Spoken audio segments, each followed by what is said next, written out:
ইলিশ আগে পাবে দেশের মানুষ, তারপরে রপ্তানি। কথাটা শুনেই এতটা শান্তি লাগলো, এতটা ভালো লাগলো, আমি বলে বোঝাতে পারবো না। কারণ হয়েছে আমরা মধ্য আয়ের মানুষ যারা আছি আর কি, সাধারণ মানুষ, আমাদের দেশের মধ্য আয়ের মানুষরাই ইলিশ ঠিক মতো কিনে খেতে পারতো না। আর যারা রিক্সা চালায়, ভ্যান চালায়, তাদের তো চাল কিনতে কিনতেই টাকা শেষ।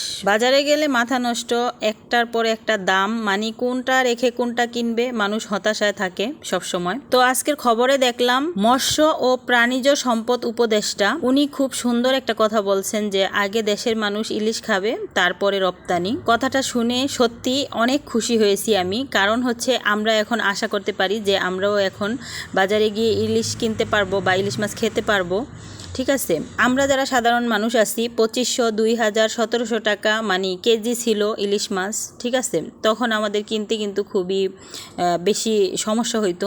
তো আশা করি এখন একটু দাম কমবে আর আমরা সবাই আসলে ইলিশ মাছ খেতে পারবো। এটা আসলে রপ্তানি তো করবে, ঠিক আছে, কিন্তু আমাদের দেশের মানুষ না খেয়ে না, আমাদের দেশের মানুষকেও খেতে হবে।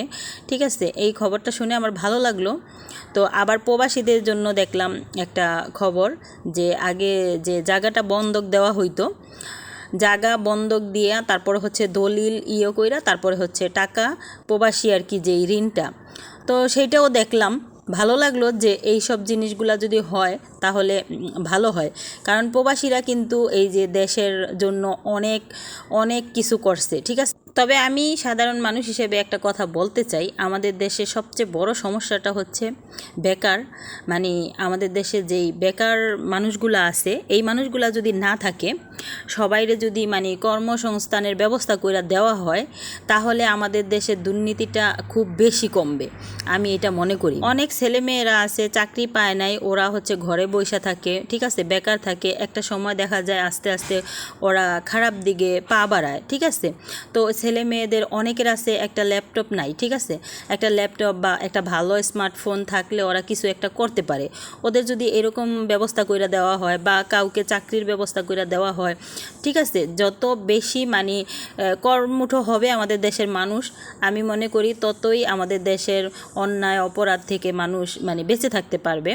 তো এটা হয়েছে আমার মানে নিজের ব্যক্তিগত একটা মতামত। আমি জানি না, হয়তো আপনারা আমার চাইতে অনেক অভিজ্ঞ। আমি যতটুকু বুঝি, আমি মানে যেইটা আমার মনে আসছে ওইটাই আমি বললাম, আপনারা চিন্তা করবেন।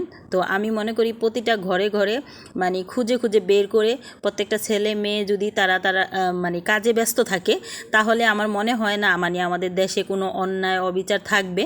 কারণ সবাই সচেতন থাকবে। আর এখন বর্তমানে মানুষ কিন্তু খুবই সচেতন, সবাই কিন্তু সচেতন। ঠিক আছে, ঘরে ঘরে কিন্তু বেকার ছেলে মেয়ে বসে আছে।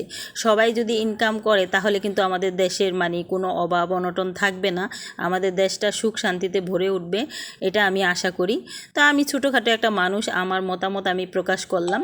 তো সবাই অনেক ভালো থাকবেন, সুস্থ থাকবেন, সবার জন্য অনেক দোয়া রইল।